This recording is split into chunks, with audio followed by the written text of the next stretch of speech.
बोलिए शंकर भगवान की जय। शिव महापुराण की कथा। शिवलिंग की स्थापना, उसके लक्षण और पूजन की विधि का वर्णन तथा शिव पद की प्राप्ति कराने वाले सत्कर्मों का विवेचन। ऋषियों ने पूछा, हे सूत जी, शिवलिंग की स्थापना कैसे करनी चाहिए, उसका लक्षण क्या है तथा उसकी पूजा कैसे करनी चाहिए, किस देश काल में करनी चाहिए और किस द्रव्य के द्वारा उसका निर्माण होना चाहिए। सूत जी ने कहा, हे महर्षियों, मैं तुम लोगों के लिए इस विषय का वर्णन करता हूँ। ध्यान देकर सुनो और समझो।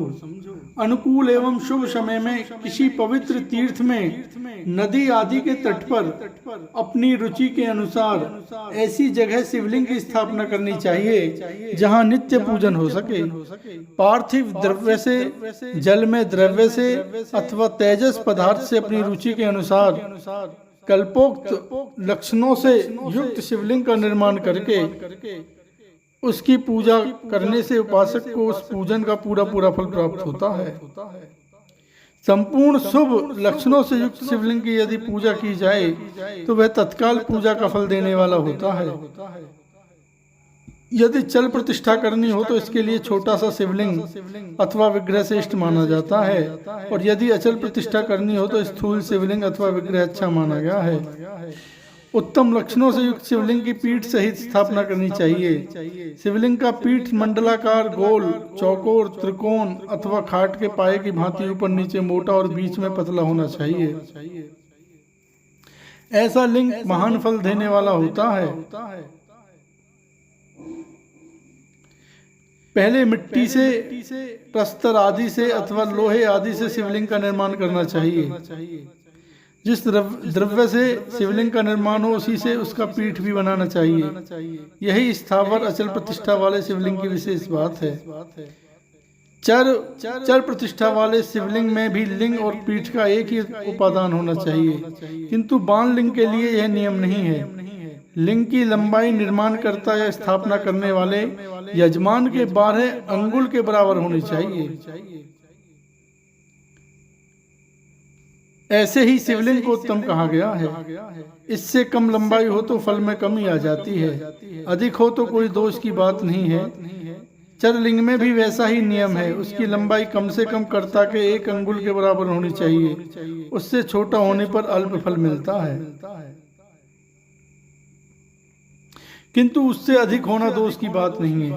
यजमान को चाहिए कि वह पहले शिल्प शास्त्र के अनुसार एक विमान या देवालय बनवाए जो देवगणों की मूर्तियों से अलंकृत हो। उसका गर्भगृह बहुत ही सुंदर, सुदृढ़ और दर्पण के समान स्वच्छ हो। उसे 9 प्रकार के रत्नों से विभूषित किया गया हो। उसमें पूर्व और पश्चिम दिशा में 2 मुख्य द्वार हों। जहाँ शिवलिंग की स्थापना करनी हो उस स्थान के गर्त में नीलम, नाल, वैदूर्य, श्याम, मरकत, मोती, मूंगा, गोमेद और हीरा, इन 9 रत्नों को तथा अन्य महत्वपूर्ण द्रव्यों को वैदिक मंत्रों के साथ छोड़े। सद्योजात आदि 5 वैदिक मंत्रों द्वारा शिवलिंग का 5 स्थानों में क्रम से पूजन करके अग्नि में हविष्य की अनेक आहुतियां दे और परिवार सहित मेरी पूजा करके गुरु स्वरूप आचार्य को धन से तथा भाई बंधुओं को मनचाही वस्तुओं से संतुष्ट करे। याचकों को जड़, सुवर्ण, ग्रह एवं भूसंपत्ति तथा चेतन गौ आदि वैभव प्रदान करे। स्थावर जंगम सभी जीवों को यत्न पूर्वक संतुष्ट करके एक गड्ढे में सुवर्ण तथा 9 प्रकार के रत्न भरकर सद्योजात आदि वैदिक मंत्रों को उच्चारण करके परम कल्याणकारी महादेव जी का ध्यान करे। तत्पश्चात नाद घोष से युक्त महामंत्र ओंकार का उच्चारण करके उक्त गड्ढे में शिवलिंग की स्थापना करके उसे पीठ से संयुक्त करे।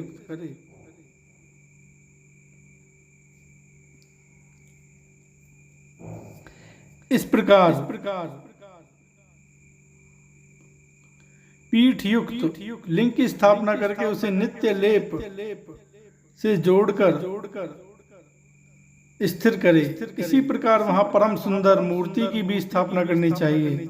सारांश यह है कि भूमि संस्कार आदि की सारी विधि जैसी लिंग प्रतिष्ठा के लिए कही गई है, वैसी ही मूर्ति प्रतिष्ठा के लिए भी समझनी चाहिए। अंतर इतना ही है कि लिंग प्रतिष्ठा के लिए प्रणव मंत्र के उच्चारण का विधान है, परंतु मूर्ति की प्रतिष्ठा पंचाक्षर मंत्र से करनी चाहिए। जहाँ लिंग की प्रतिष्ठा हुई है वहाँ भी उत्सव के लिए बाहर सवारी निकालने आदि के निमित्त मूर्ति को रखना आवश्यक है। मूर्ति को बाहर से भी लिया जा सकता है, उसे गुरुजनों से ग्रहण करे। बाह्य वेद वही लेने योग्य है जो साधु पुरुषों द्वारा पूजित हो। इस प्रकार लिंग में और वेद में भी की हुई महादेव जी की पूजा शिव पद प्रदान करने वाली होती है। स्थावर और जंगम के भेद से लिंग भी दो प्रकार का कहा गया है। वृक्ष, लता आदि को स्थावर लिंग कहते हैं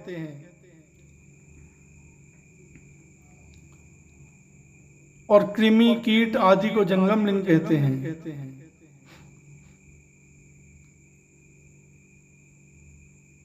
स्थावर लिंग की सींचने आदि के द्वारा सेवा करनी चाहिए और जंगम लिंग को आहार एवं जल आदि देकर तृप्त करना उचित है।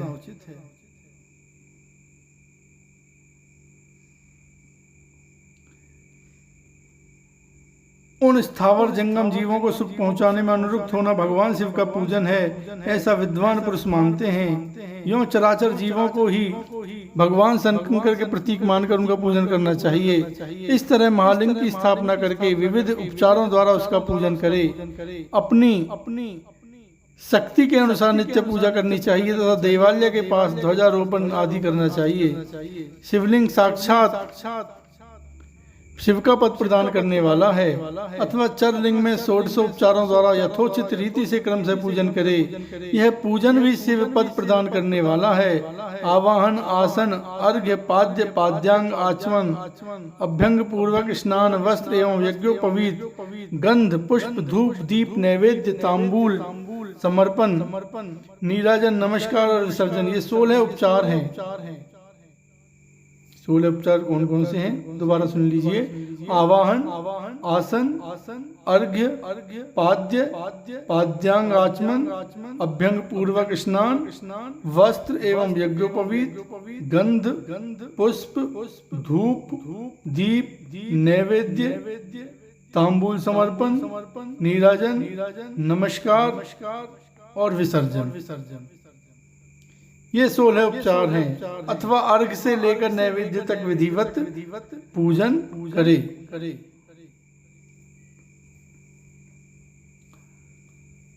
अभिषेक, नैवेद्य, नमस्कार और तर्पण, ये सब यथाशक्ति नित्य करे। इस तरह किया हुआ शिव का पूजन शिव पद की प्राप्ति कराने वाला होता है।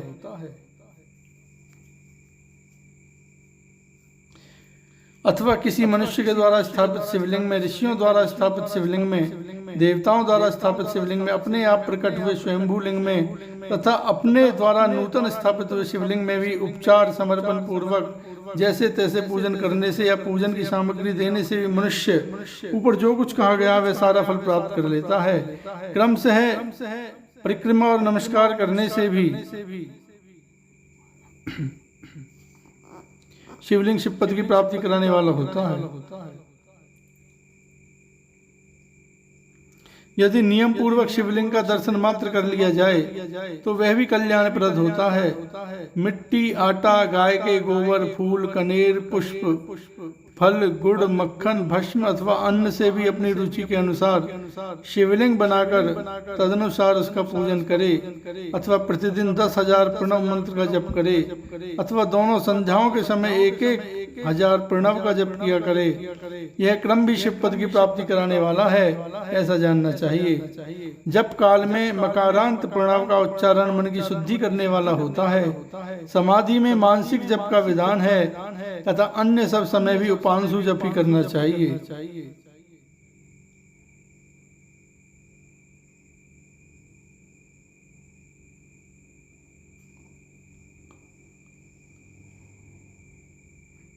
नाद और बिंदु से युक्त ओंकार के उच्चारण को विद्वान पुरुष समान प्रणव कहते हैं। यदि प्रतिदिन आदर पूर्वक 10,000 पंचाक्षर मंत्र का जप किया जाए अथवा दोनों संध्याओं के समय एक एक सहस्त्र का ही जप किया जाए तो उसे शिव पद की प्राप्ति कराने वाला समझना चाहिए। ब्राह्मणों के लिए आदि में प्रणव से युक्त पंचाक्षर मंत्र अच्छा बताया गया है। कलश से किया हुआ स्नान, मंत्र की दीक्षा, मातृकाओं का न्यास, सत्य से पवित्र अंतःकरण वाला ब्राह्मण तथा ज्ञानी गुरु, इन सबको उत्तम माना गया है।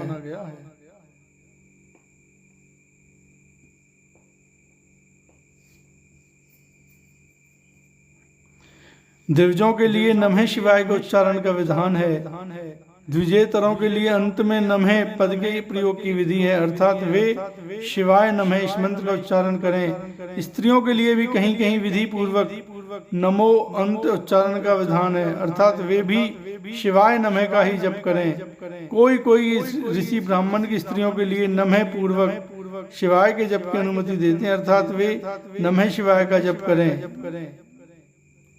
पंचाक्षर मंत्र का 5 करोड़ जप करके मनुष्य भगवान सदाशिव के समान हो जाता है। 1, 2, 3 अथवा 4 करोड़ का जप करने से क्रम से ब्रह्मा, विष्णु, रुद्र तथा महेश्वर का पद प्राप्त होता है। अथवा मंत्र में जितने अक्षर हैं उनका पृथक पृथक 1 लाख जप करे, अथवा समस्त अक्षरों का एक साथ ही जितने अक्षर उतने लाख जप करे।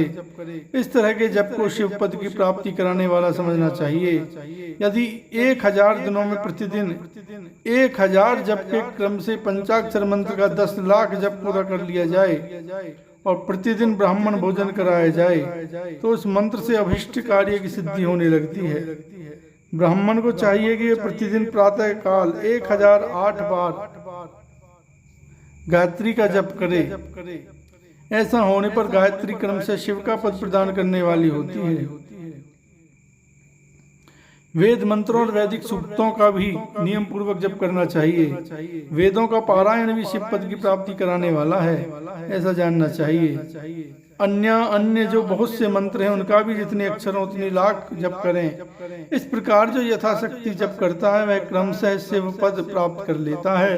अपनी रुचि के अनुसार किसी एक मंत्र को अपनाकर मृत्यु पर्यंत प्रतिदिन उसका जप करना चाहिए, अथवा ओम इस मंत्र का प्रतिदिन 1000 जप करना चाहिए। ऐसा करने पर भगवान शिव की आज्ञा से संपूर्ण मनोरथों की सिद्धि होती है। जो मनुष्य भगवान शिव के लिए फुलवाड़ी या बगीचे आदि लगाता है तथा शिव के सेवा कार्य के लिए मंदिर में झाड़ने बुहारने आदि की व्यवस्था करता है, वह इस पुण्य कर्म को करके शिव पद प्राप्त कर लेता है।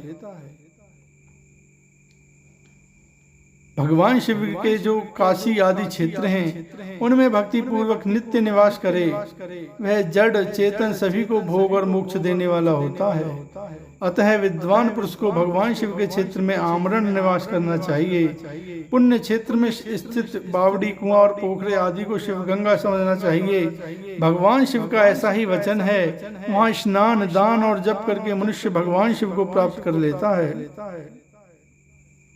अतः मृत्यु पर्यंत शिव के क्षेत्र का आश्रय लेकर रहना चाहिए। जो शिव के क्षेत्र में अपने किसी मृत संबंधी का दहा, दशा, मासिक श्राद्ध, सापिंडीकरण अथवा वार्षिक श्राद्ध करता है, अथवा कभी भी शिव के क्षेत्र में अपने पितरों को पिंड देता है, वह तत्काल सब पापों से मुक्त हो जाता है और अंत में शिव पद पाता है। अथवा शिव के क्षेत्र में 7, 5, 3 या एक ही रात निवास कर ले। ऐसा करने से भी क्रम से शिव पद की प्राप्ति होती है। लोक में अपने अपने वर्ण के अनुरूप सदाचार का पालन करने से भी मनुष्य शिव पद को प्राप्त कर लेता है। वर्णान अनुकूल आचरण से तथा भक्ति भाव से वह अपने सत्कर्म का अक्षय फल पाता है।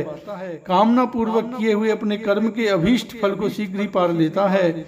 निष्काम भाव से किया हुआ सारा कर्म साक्षात शिव पद की प्राप्ति कराने वाला होता है। दिन के 3 विभाग होते हैं, प्रातः, मध्याह्न और सायं। इन तीनों में क्रम से एक एक प्रकार के कर्म का संपादन किया जाता है। प्रातः काल को शास्त्र विहित नित्य कर्म के अनुष्ठान का समय जानना चाहिए। मध्याह्न काल सकाम कर्म के लिए उपयोगी है तथा साय काल शांति कर्म के उपयुक्त है, ऐसा जानना चाहिए। इसी प्रकार रात्रि में भी समय का विभाजन किया गया है। रात के 4 प्रहरों में से जो बीच के 2 प्रहर हैं उन्हें निशीथ काल कहा गया है। विशेषतः उसी काल में की हुई भगवान शिव की पूजा अभीष्ट फल को देने वाली होती है। ऐसा जानकर कर्म करने वाला मनुष्य यथोक्त फल का भागी होता है। विशेषतः कलयुग में कर्म से ही फल की सिद्धि होती है। अपने अपने अधिकार के अनुसार ऊपर कहे गए किसी भी कर्म के द्वारा शिव आराधन करने वाला पुरुष यदि सदाचारी है और पाप से डरता है तो वह उन कर्मों का पूरा फल अवश्य प्राप्त कर लेता है। ऋषियों ने कहा, सूत जी, पुण्य क्षेत्र कौन कौन से हैं, उनका आश्रय लेकर सभी स्त्री पुरुष से पद प्राप्त कर लें, ये हमें संक्षेप में बताइए। बोलिए श्री शंकर भगवान की जय। जय जय श्री सीताराम।